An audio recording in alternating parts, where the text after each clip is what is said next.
வணக்கம் நண்பர்களே, நாம் இன்றைக்கி என்ன பார்க்க போகிறோம்னா, இயற்கை சாம் நீண்ட காலத்திற்கு பிறகு ஒரு ஹீரோவாக நடிக்கும் படம் தான் வந்து அஸ்திரம். இந்த படத்தோட மூவி ரிவ்யூ தான் பார்க்க போகிறோம்.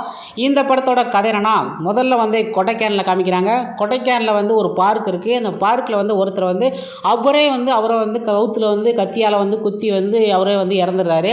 இப்படி இறக்கல இது வந்து எப்படி இறந்தாங்க அப்படின்னு சொல்லிட்டு போலீஸ் வந்து சர்ச் பண்ணி பார்க்கல. அப்போ வந்து போலீஸ் அதிகாரியாக சாம் வந்து வர்றாரு.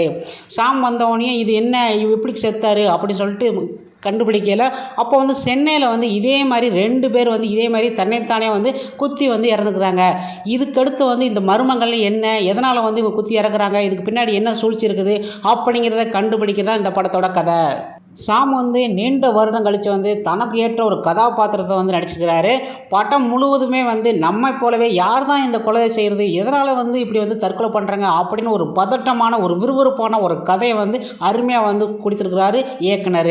படத்தில் முதல் பாதி வந்து நல்ல விறுவிறுப்புக்கு பஞ்சமில்லை தான் சொல்ல முடியும். அந்தளவுக்கு யார் அந்த மார்ட்டின் செஸ்போர்ட் இருக்கும் அவருக்கு என்ன சம்மந்தம் அப்படிங்கிற அளவுக்கு வந்து ஒவ்வொருத்தரையும் வந்து காமிச்சிக்கிட்டு இருப்பாங்க. அடுத்து வந்து 2ஆம் பாதியில் வந்து அப்படியே வந்து சாம் ஆரம்பித்த கேஸ் வந்து கடைசியில் வந்து சாம் வந்து இந்த கேஸ்க்குள்ளே நுழையணும் அப்படி சொல்லிட்டு ஒரு வலையில் சிக்கிற அளவுக்கு வந்து இந்த கேஸை வந்து கொண்டு வந்திருக்கிறாங்க. அப்புறம் வந்து அதே நேரத்தில் ஃப்ளாஷ்பேக்கு வந்து கொஞ்சம் வந்து விறுவிறுப்பாக வந்து போனால் கூட அந்த ஃப்ளாஷ்பேக் வந்து கொஞ்சம் நீளமாக வந்து போயிட்டு சின்ன வயசில் வந்து ஒரு பையன் வந்து இது இறக்குறது இப்படின்னு டிஃப்ரெண்ட்டாக காமிச்சு அந்த ஒரு முக்கியமான ட்விஸ்ட்லாம் வந்து இந்த படத்தில் வந்து கொண்டு வந்திருக்கிறாங்க.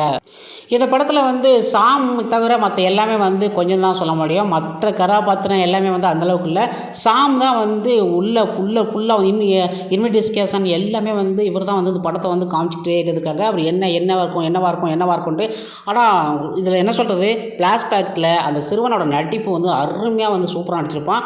டெக்னாலஜியில் வந்து படம் வந்து இசை த்ரில்லர் படத்தில் அனுபவத்தை கொடுத்தா கூட படம் வந்து கம்மி பட்ஜெட் என்பதனால பல இடங்களில் வந்து நமக்கே அது பார்த்தாலே தெரியும் இந்த படத்தை வந்து கம்மி பட்ஜெட் தான் எடுத்துக்கிறாங்க அப்படின்னு சொல்லிட்டு.